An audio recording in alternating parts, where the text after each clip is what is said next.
You'll be in an elevator with people, it's silent. You'll be in an airport with a lot of people, it's silent. There seems to be an obsession with blueberries that caught me by surprise. So today I wanted to talk about the 10 things that were the most surprising about Finland. I went to Finland to film this whole search for the burly man, and there were a lot of surprising things that I don't think most people know about Finland. I found people to be pretty deep.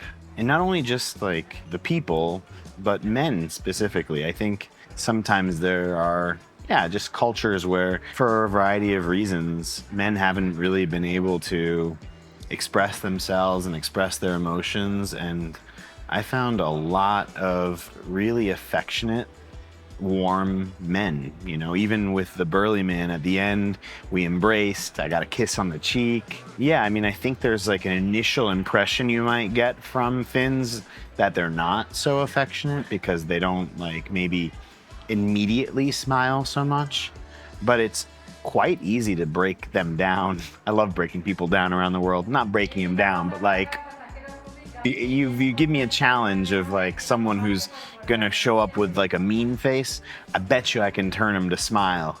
Number two, kind of going along with this, I don't think the Finns are as like shy. I had a little bug there.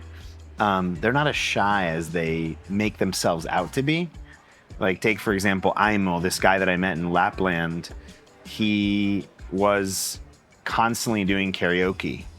Jere, the camera guy, he is a aspiring, like basically pop star. I had this idea that maybe people there were afraid of putting themselves out there, and that's not really what I found. There's this history, I think, of people who have thought differently maybe than the church of being persecuted for their beliefs. And so somehow that still makes its way into the culture. So everyone there that I met at least, was incredibly spiritual, but they also are kind of afraid to talk about it publicly. They're afraid of what it will be perceived as. Fourth, and going along with that, is I think more than half of the people that I met spoke to the animals and the trees. Communing with nature is part of that world. But to have so many people part of the normal culture have a relationship with, the plants and animals and have like active conversations with them and just talk about spirit animals like as if it were, I don't know, like very common. I thought that was really interesting. Everyone there has a connection to the farmland because not that long ago, everyone essentially was a farmer. And so, you notice that because the city doesn't really feel so cosmopolitan and everyone still has a farmhouse or a place that they go, like a cottage, and it doesn't seem to be something that is inaccessible.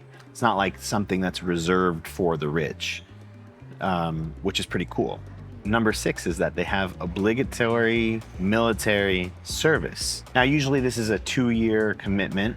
I don't think women have to do it, and not everything necessarily has to do with like combat. There's different it seems like it's like more of like a public works thing too. There is a deep and very active military history in Finland, and people take seemingly a decent amount of pride in their service. And I think that's surprising, especially in the context of this whole relationship with nature. Somehow that feels like they're in opposition to one another. Pretty cool. And that brings me to, I think I'm on number 7, this whole relationship between Sweden and Russia and Finland. So the Finns have an interesting relationship with Russia. They share a border.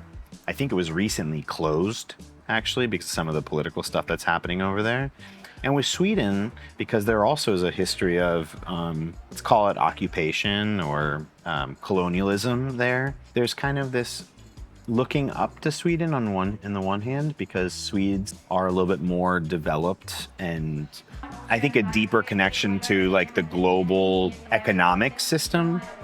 They've got this high fashion thing. They're connected to the global economy, but at the same time, they kind of look not down on the Swedes, but they look at them skeptically as well, because I think there's like this desire to be independent and sort of feel their independence from Sweden given the history. So you couple all that, like this relationship with Russia, this relationship with Sweden, which is complex, which is both love and hate, brother, not brother. And yeah, you have like a context that's really interesting there. There's zero to no small talk. You'll be in an elevator with people, it's silent. You'll be in an airport with a lot of people, it's silent. So that's kind of why sometimes you have this impression that the Finns might not be so like open to conversation. Actually, they just are really valuing silence as a way to kind of connect with themselves and maybe even with nature, depending on where they are. And they don't feel the need to fill in silence with anything because there's not a discomfort around silence, and quite the opposite. I feel like they really value that, and I kind of learned to love that. Everything that comes out of a Finn's mouth has importance, but that doesn't mean that they aren't nice or friendly or warm. It's just that their default is really to value silence and not to have small talk.